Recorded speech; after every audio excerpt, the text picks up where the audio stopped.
ओम शांति। आज 8/5/2020 के बाप दादा के मधुर महावाक्य सुनेंगे। बाबा बच्चों को हमेशा ये बात याद दिलाते हैं कि तुम्हें अपने संस्कार देवी संस्कार बनाने हैं। इस समय आसुरी दुनिया में रहते हैं, आसुरी संग में रहते हैं, इसलिए संस्कार आसुरी बन गए। लेकिन बाप आए हैं आसुरी संस्कारों का परिवर्तन कर दैवी संस्कार बनाने। और दैवी संस्कार बनाने के लिए जो में पुरुषार्थ करना है वह मुख्य रूप से है देही अभिमानी बनना। कैसे बनेंगे देही अभिमानी? सुनते तो बहुत समय से इस शब्द को हैं, प्रैक्टिकल में अभ्यास करने के लिए हम अपने आप को चमकता हुआ सितारा आत्मा समझें कि भ्रिकुटी के मध्य में चमकता हुआ सितारा मैं विजयी रतन हूँ। और दूसरा, जिसको भी हम देखें उनकी भी भ्रिकुटी में चमकते हुए सितारे आत्मा को देखने का अभ्यास करें। तो मैं आत्मा अपने आत्मा भाई को चमकते हुए सितारे को देख रही हूँ। हर आत्मा का अलग अलग पार्ट है, वो बजा रहा है, परंतु मुझे आत्मा में जो संपूर्ण रूप से भरे हुए सातों गुण हैं, उन गुणों के स्वरूप से आत्मा को देखना है, स्वयं को भी और दूसरों को भी।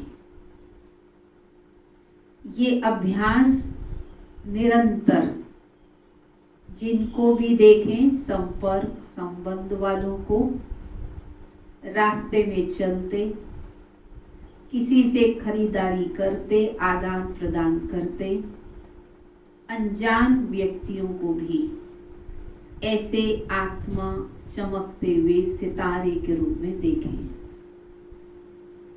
बार बार ऐसे अभ्यास से ये शरीर की विस्मृति होती जाएगी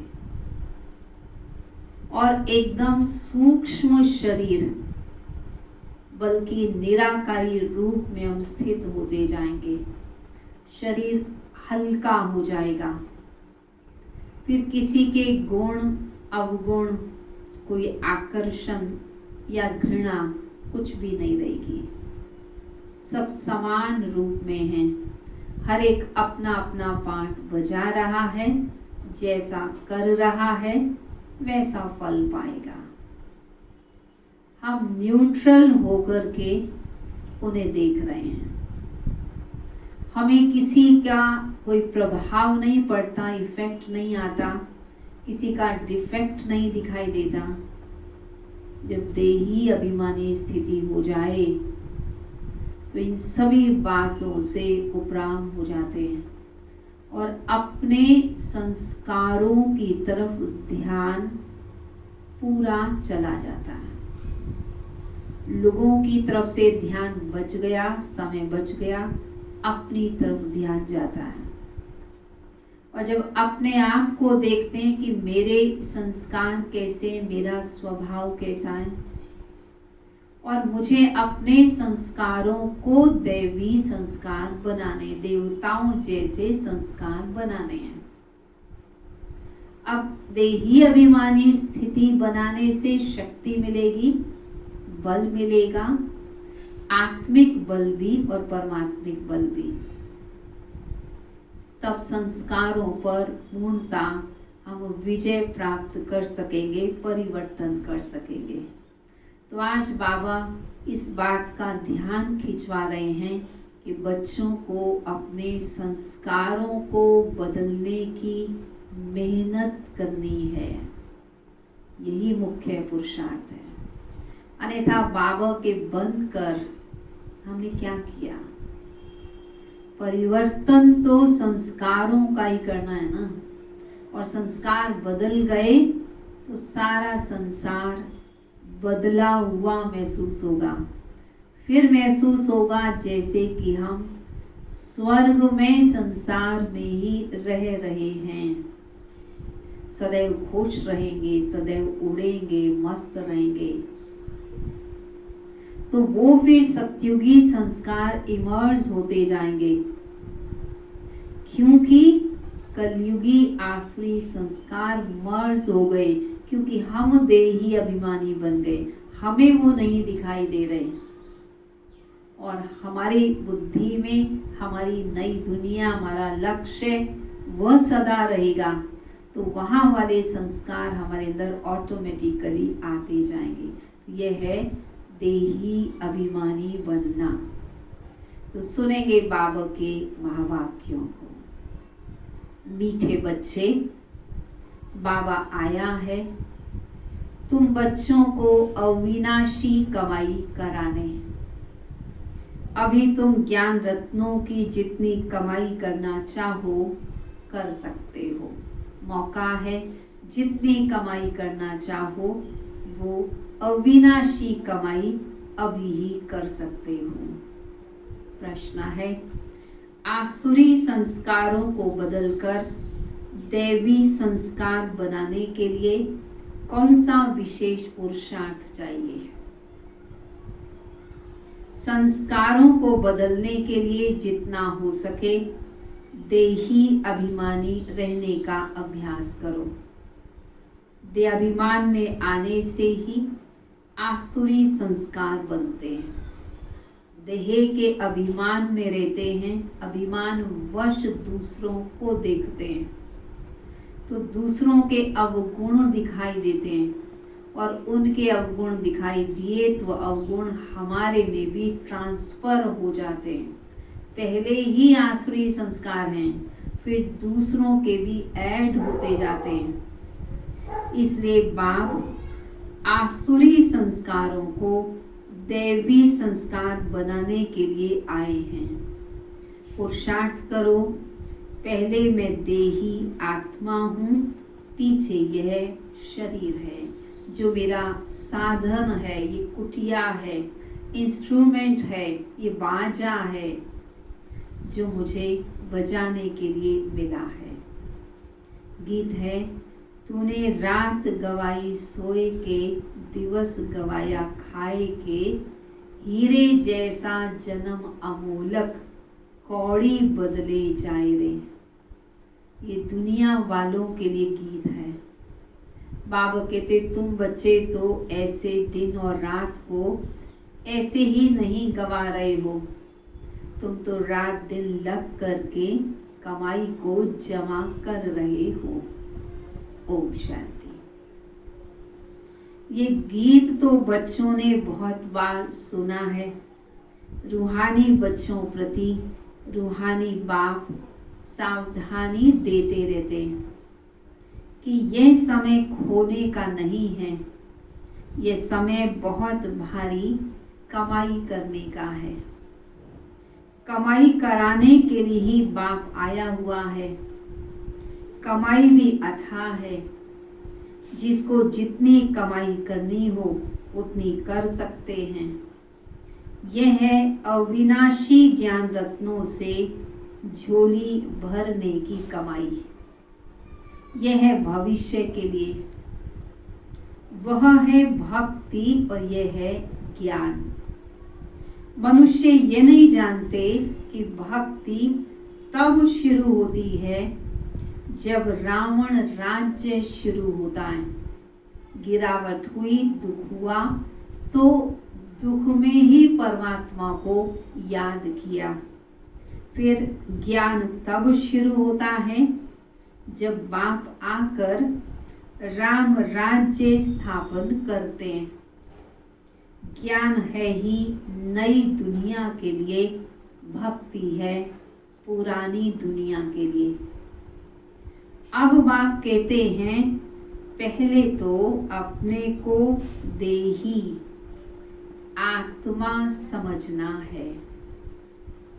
तुम बच्चों की बुद्धि में है कि हम पहले आत्मा हैं, पीछे शरीर है। परंतु ड्रामा प्लान अनुसार मनुष्य सब रॉन्ग हो गए हैं। क्यों रॉन्ग हो गए? वो पहले शरीर का ज्ञान रखते हैं, आत्मा का ज्ञान तुमके पास है ही नहीं, इसलिए उल्टा समझ लिया। पहले हम देह हैं, उल्टा क्या समझा कि पहले हम देह हैं फिर देही हैं।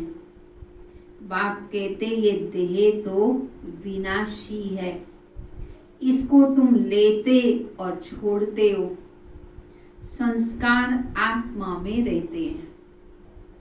देह अभिमान में आने से संस्कार आसुरी बन जाते हैं। फिर आसुरी संस्कारों को दैवी बनाने के लिए बाप को आना पड़ता है। ये सारी रचना उस एक रचिता बाप की ही है। उनको सब फादर कहते हैं। जैसे लौकिक बाप को भी फादर कहा जाता है। बाबा और मम्मा ये दोनों अक्षर बहुत मीठे हैं। रचिता तो बाप को ही कहेंगे। वह पहले माँ को एडॉप्ट करते हैं, फिर रचना रचते हैं। शिव बाबा पिता पहले ब्रह्मा माँ को एडॉप्ट करते हैं, फिर ब्रह्मा के द्वारा ब्रह्मा कुमार ब्रह्मा कुमारियों की रचना करते हैं। बेहद का बाप भी कहते हैं मैं आकर इनमें प्रवेश करता हूँ, इनका नाम बाला है।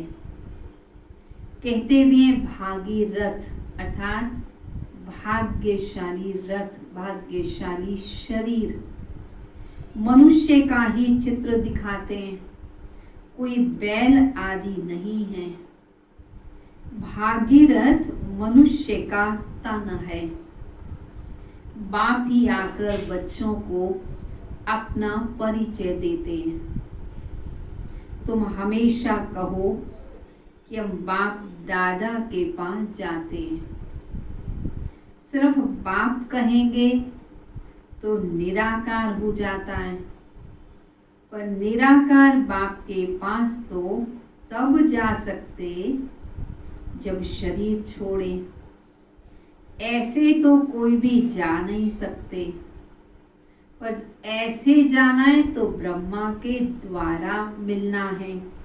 यह नॉलेज बाप ही देते हैं। यह नॉलेज है ही बाप के पास। अविनाशी ज्ञान रत्नों का खजाना है। बाप है ज्ञान रत्नों का सागर। पानी की बात नहीं है। ज्ञान रत्नों का भंडारा है, उनमें नॉलेज है। नॉलेज पानी को नहीं कहा जाता। जैसे मनुष्य को बैरिस्ट्री, डॉक्टरी आदि की नॉलेज होती है, यह भी अविनाशी नॉलेज है। इस नॉलेज के लिए ही ऋषि मुनि आदि सब कहते थे कि रचिता और रचना के आदि मध्य अंत की नॉलेज हम नहीं जानते। ऋषि मुनियों ने कह दिया इस नॉलेज को हम नहीं जानते, वह तो एक रचिता ही जाने। झाड़ का बीज रूप भी वही है। सृष्टि के आदि मध्यंत की नॉलेज भी उनमें है। वह जब आए तब सुनाए। अभी तुमको नॉलेज मिली है तो तुम इस नॉलेज से देवता बनते हो। नॉलेज पाकर फिर प्रारब्ध पाते हो। वहां फिर इस नॉलेज की दरकार नहीं रहेगी। संगम युग पर नॉलेज लेते हैं, फल इसका सतयुग में पाते हैं। फिर सतयुग में इस नॉलेज को लेने की जरूरत नहीं रहती। ऐसे नहीं कि देवताओं में ज्ञान नहीं है तो अज्ञानी है, नहीं। वह तो इस नॉलेज से पद प्राप्त कर लेते हैं। वो नॉलेज संस्कारों के रूप में आ जाती है, सभ्यता के रूप में आ जाती है। फिर नॉलेज पढ़ने की दरकार नहीं रहती। बाप को पुकारते ही हैं, बाबा आओ, हम पति से पावन कैसे बने उसके लिए रास्ता अथवा नॉलेज बताओ, क्योंकि हम जानते नहीं हैं। अभी तुम जानते हो कि हम आत्माएं शांति धाम से आई हैं। वहां आत्माएं शांत में रहती हैं। यहाँ आए हैं पांट बजाने। परम धाम में तो सब शांति में रहते हैं, यहाँ पर आते पांट बजाने। अभी तुम जानते हो कि हम आत्माएं शांति धाम से आई हैं।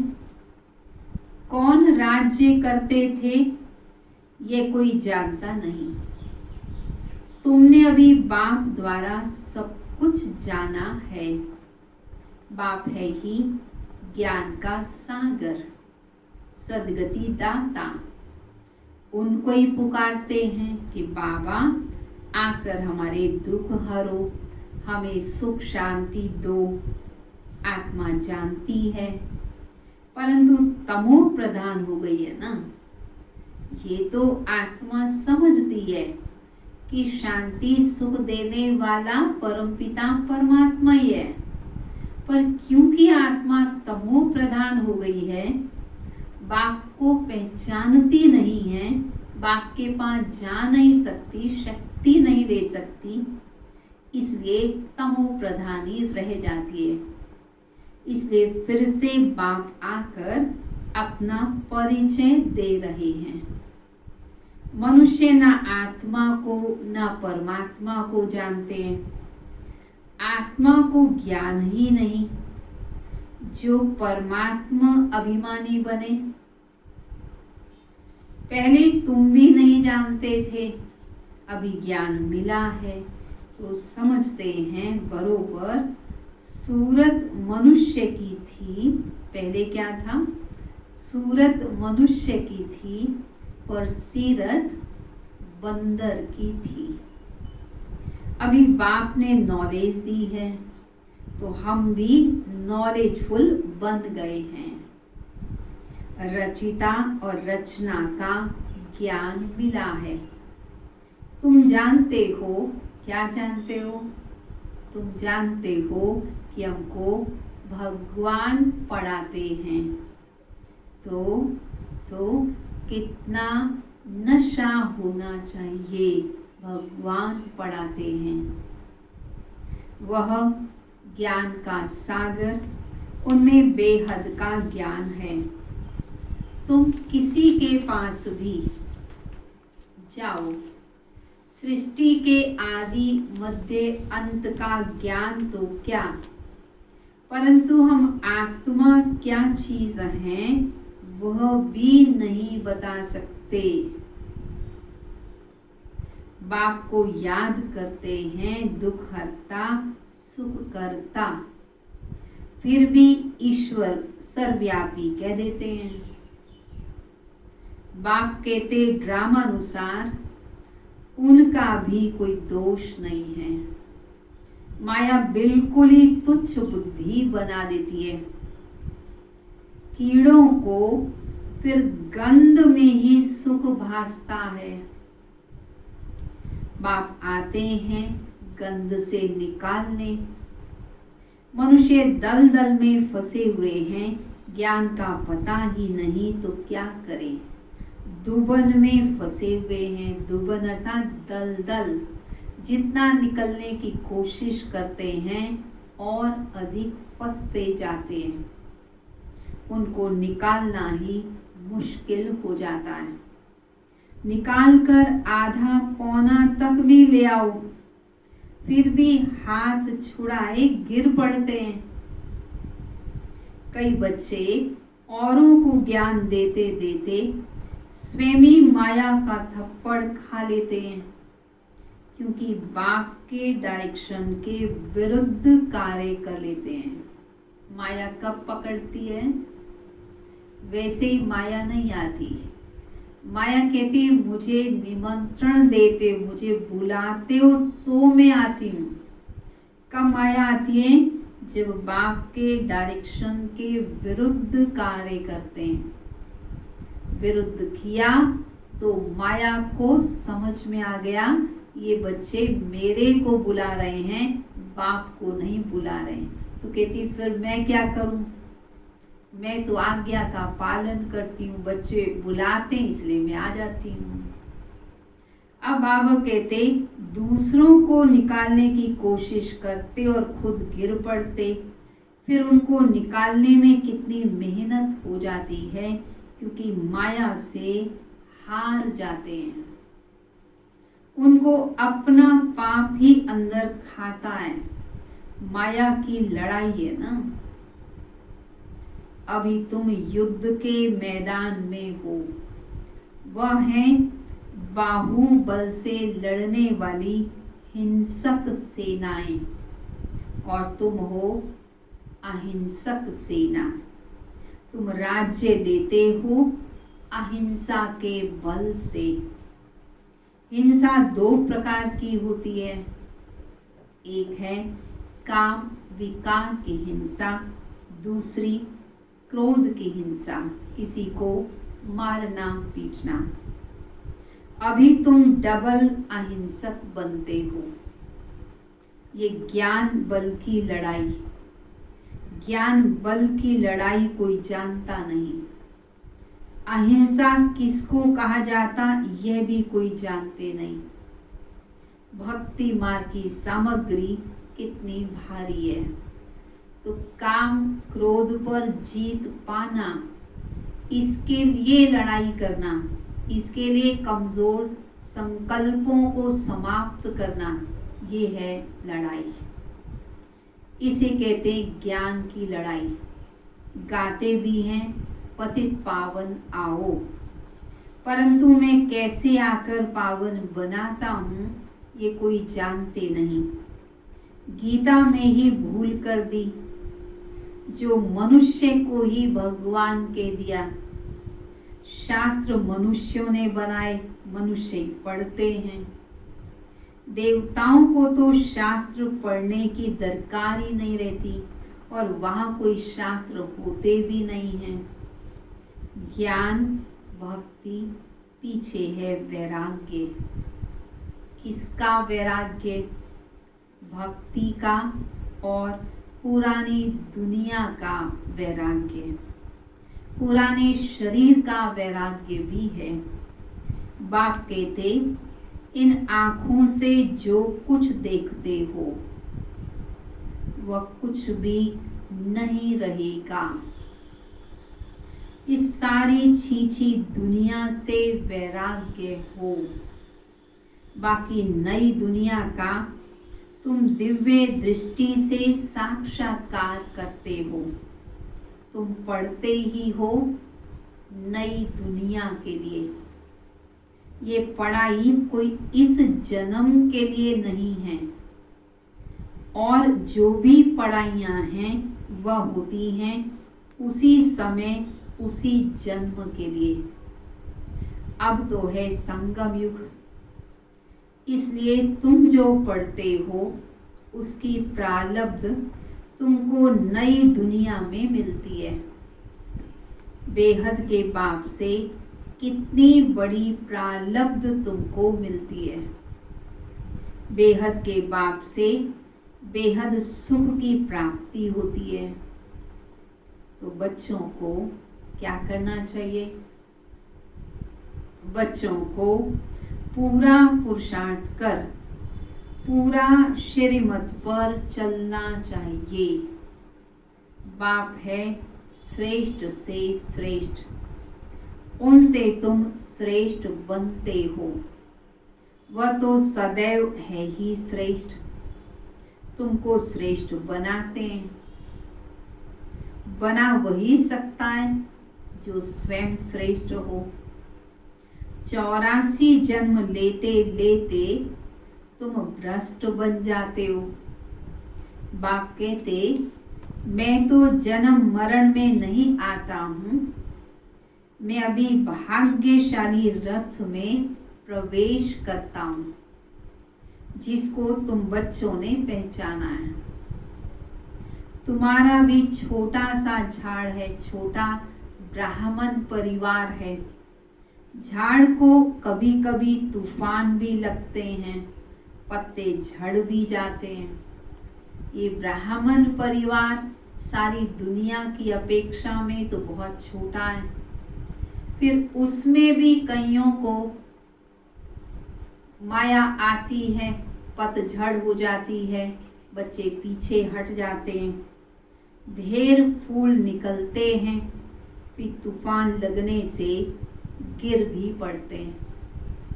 कोई कोई अच्छी रीति फल लग जाते हैं, फिर भी माया के तूफान से गिर पड़ते हैं। माया का तूफान बहुत तेज है। इतना प्रबल रूप से माया आती है कि इतने समय से, पुराने समय से भी ज्ञान में चलने वाले वो पीछे हट जाते हैं। तो ये माया की प्रबलता होती है, माया के तूफान आते हैं। तो बाबा कहते, उस तरफ है बाहुबल और इस तरफ है योग का बल, याद का बल। तुम याद अक्षर पक्का कर लो। वो लोग योग योग अक्षर कहते रहते हैं, तुम्हारी है याद। याद कहने से बहुत सहज हो जाता है, योग कहने से थोड़ा सा मुश्किल लगता है। चलते फिरते बाप को तुम याद करते हो, इसको योग नहीं कहेंगे। योग अक्षर सन्यासियों का नामी ग्रामी है। अनेक प्रकार के योग सिखाते हैं। बाप कितना सहज बतलाते, उठते बैठते चलते फिरते। बाप को याद करो। तुम आधा कल के आशिक हो, मुझे याद करते आए हो। अब मैं आया हूँ। आत्मा को कोई भी नहीं जानते, इसलिए बाप आकर रियलाइज कराते हैं। ये भी समझने की बड़ी महीन बातें हैं।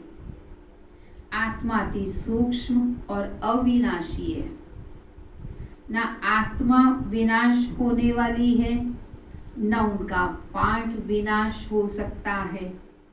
ये बातें मोटी बुद्धि वाले मुश्किल समझ सकते हैं। तुम बच्चों को बाप को याद करने की बहुत मेहनत करनी पड़ती है। ज्ञान तो बहुत सहज है, बाकी विनाश काले प्रीत बुद्धि और विनाश काले विपरीत बुद्धि, ये याद के लिए कहा जाता है। अगर प्रीत बुद्धि है माना याद ठीक है, और विपरीत बुद्धि वाले याद कर नहीं सकते। याद अच्छी तो प्रीत बुद्धि। प्रीत भी अव्यय विचारी चाहिए। प्रीत रखना एक बात और प्रीत रखने भी एक से ही है। अव्यय विचारी प्रीत चाहिए। अपने से पूछना है, हम बाबा को कितना याद करते हैं। ये भी समझते हैं बाबा से प्रीत रखते रखते जब कर्मातीत अवस्था होगी तब ये शरीर छूट जाएगा और लड़ाई लगेगी। जितना बाप से प्रीत होगी तो तमो प्रधान से सतो प्रधान बन जाएंगे। इम्तिहान तो एक ही समय होगा ना। जब पूरा समय आता है, सबकी प्रीत बुद्धि हो जाती है, उस समय फिर विनाश भी होता है। तब तक झगड़े आदि लगते रहते हैं। विलायत वाले भी समझते हैं कि अभी मौत सामने है, कोई प्रेरक है जो हमसे बॉम्ब्स बनवाते हैं, परंतु कर ही क्या सकते हैं। ड्रामा की नोंद है ना, विनाश भी तो होना ही है ना। अपनी ही साइंस बल से अपने कुल का मौत लाते हैं। बच्चे कहते हैं बाबा पावन दुनिया में ले जाओ, तो शरीरों को थोड़ी ले जाएंगे। जब कहते हैं बच्चे कि बाबा पावन दुनिया में ले चलो, तो शरीरों को तो नहीं लेके जाएंगे। क्यों नहीं लेके जाएंगे? क्योंकि शरीर तो इस समय पावन नहीं है। आत्मा पावन बनने का पुरुषार्थ कर रही है, और जब आत्मा संपूर्ण पावन बन जाएगी तो फिर शरीर भी योग बल वाला चाहिए। इसलिए ये शरीर का तो विनाश होना ही है। बाप कालों का काल है ना, ये बातें और कोई जानते नहीं। गाया हुआ भी है, मिरवा मौत मलू का शिकार। क्या अर्थ होता है इसका? मिरवा मौत मलू का शिकार। जैसे शिकारी जब खेल खेलता, शिकार करता है। मान लीजिए कोई शिकारी किसी शेर का शिकार कर लेता, शेर को तीर मार देता है। शेर पे जब निशाना लगाया और शेर की मौत हो गई, निशाना लग गया, शिकारी क्या सोचता है? वाह, मेरी तो जीत हो गई, मेरा निशाना ठीक लग गया। पर जो शेर, वह जंगल का राजा अपने आप को समझ रहा था, परंतु उसकी तो मौत हो गई। उसके लिए दुख की बात हो गई, शिकारी के लिए विजय की बात हो गई। एक ही परिस्थिति शिकारी के लिए विजय और शेर के लिए मौत। तो किसी के लिए खुशी और किसी के लिए गम, इसको कहते हैं मिर्वा मौत, मलु का शिकार। जब विनाश का समय होगा, सारी दुनिया उस समय तौबा तौबा करेगी, चिल्लाएगी।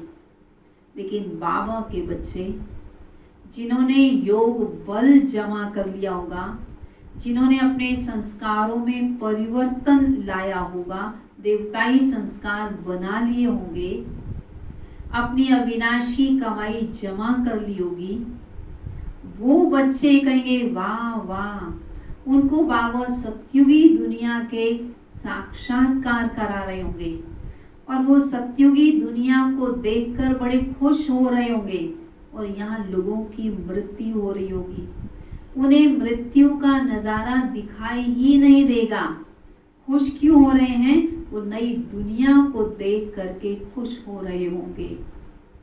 तो ये है मिर्वा मौत, मलु का शिकार।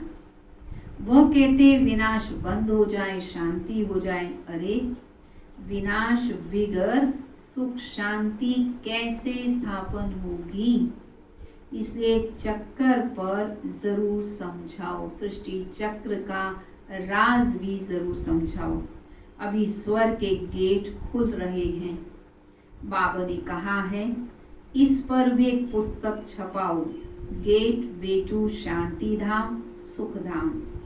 इसका अर्थ भी नहीं समझेंगे, है तो बहुत सहज, परंतु कोटों में कोई मुश्किल समझते हैं।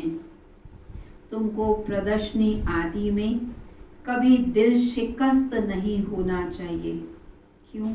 कि हम सोचे हमने इतनी प्रदर्शनियां की, इतने लोगों को समझाया, उनमें से एक भी सेवा केंद्र तक नहीं पहुंचा।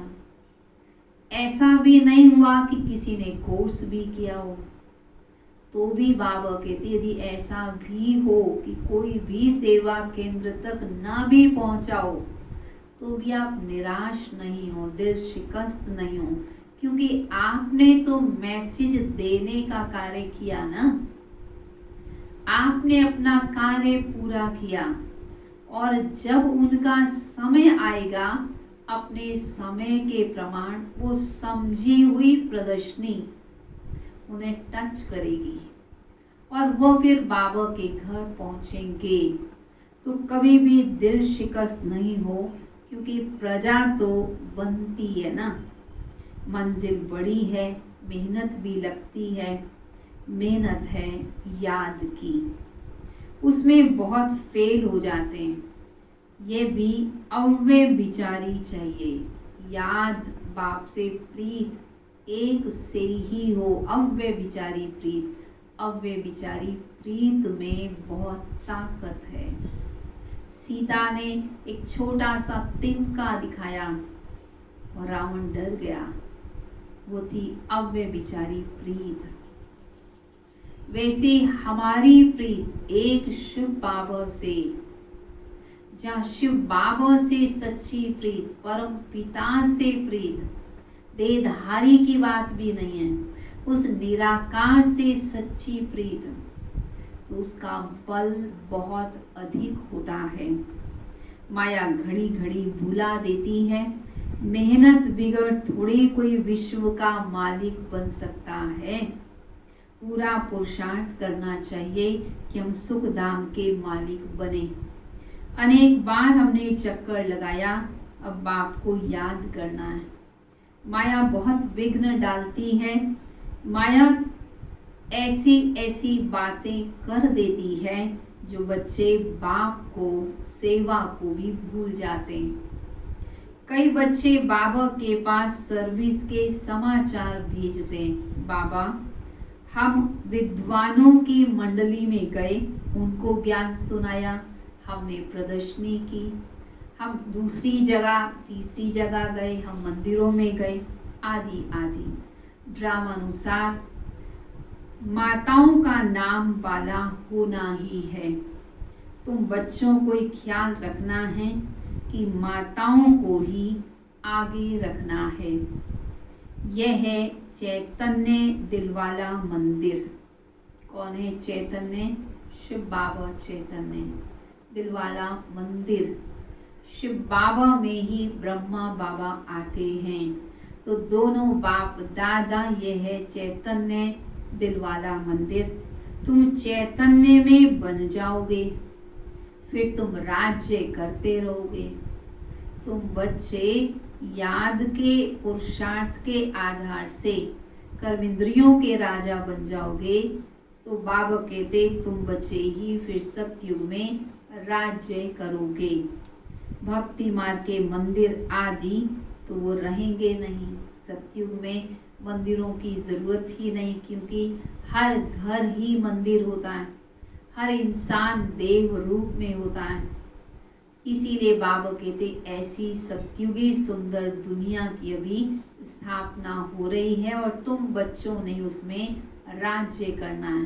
तो राज्य तुमने करना है, तो पढ़ाई भी तुम बच्चों को ही करनी है और बाबा के कार्य में सहयोगी भी तुम बच्चों ने ही बनना है। अच्छा, मीठे मीठे सिकिलदे बच्चों प्रति माता पिता बाप दादा का याद प्यार और गुड मॉर्निंग। रूहानी बाप की रूहानी बच्चों को नमस्ते। रूहानी बच्चों की रूहानी बाप दादा को नमस्ते नमस्ते नमस्ते। धारणा के लिए मुख्य सार।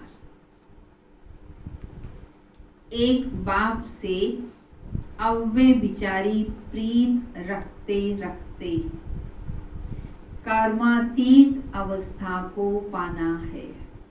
बस बुद्धि में मेरा तो एक शिव बाबा, दूसरा ना कोई। इसी पाठ को पक्का करते करते कर्मातीत अवस्था को पाना है। इस पुरानी देह पुरानी दुनिया से बेहद का वैराग्य हो। दूसरा, कोई भी कर्तव्य बाप के डायरेक्शन के विरुद्ध नहीं करना है। युद्ध के मैदान में कभी भी हार नहीं खानी है। डबल अहिंसक बनना है। काम क्रोध पर जीत पानी है। वरदान, अपनी रूहानी लाइट्स द्वारा वायुमंडल को परिवर्तन करने की सेवा करने वाले सहज सफलता मूर्त भव। जैसे साकार सृष्टि में जिस रंग की लाइट जलाते हो वही वातावरण हो जाता है। अगर हरी लाइट होती है तो चारों ओर हरा प्रकाश छा जाता है। लाल लाइट जलाते हो तो याद का वायुमंडल बन जाता है। जब स्थूल लाइट वायुमंडल को परिवर्तन कर देती है तो आप लाइट हाउस भी पवित्रता की लाइट व सुख की लाइट से वायुमंडल परिवर्तन करने की सेवा करो तो सफलता मूर्त बन जाएंगे। स्थूल लाइट आँखों से देखते हैं, रूहानी लाइट अनुभव से देखेंगे। बाबा ने इतना सुंदर उदाहरण दिया, जैसी लाइट वैसा वातावरण बन जाता है। ऐसे ही तुम बच्चे पवित्रता की, शांति की, सुख की लाइट, ये प्रकाश सबको दो और आत्माएं महसूस करें, उन्हें फील हो कि हमें कहीं से शांति के वाइब्रेशंस मिल रहे हैं, सुख का प्रकाश कहीं से आ रहा है, ऐसी महसूसता उन्हें हो। स्लोगन, व्यर्थ बातों में समय और संकल्प गंवाना यह भी अपवित्रता है। पवित्रता की परिभाषा बहुत गुह्य है। कितनी गुह्य बात बाबा ने कही। व्यर्थ बातों में समय और संकल्प गवाना, यह भी अपवित्रता है। इसकी भी संभाल रखनी है। चलेंगे सभी बाबा की याद में।